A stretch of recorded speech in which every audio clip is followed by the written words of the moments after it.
Welcome to Burlap Teachers. Enjoy the video. You begin by isolating the area you want. Lock the background layer to avoid accidental edits. Choose the magic wand and set tolerance low for strict matches or higher for broader color ranges. Once set, click the region you want. Make sure anti-alias is on to soften edges, and use contiguous when you only want connected pixels.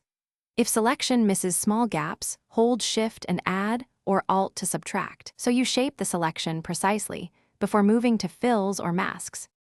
Once you have the basic selection, refine it to match your intent. Use Shift to add and Alt to subtract. This lets you correct missed spots immediately.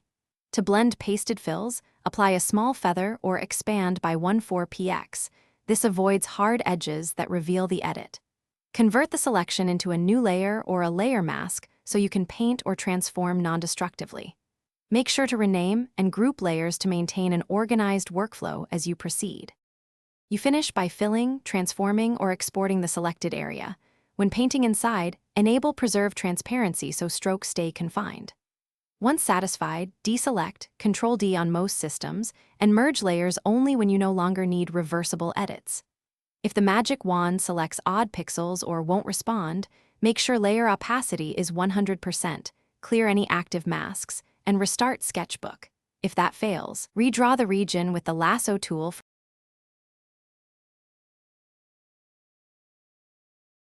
Thanks for watching. Consider subscribing if this video helped you.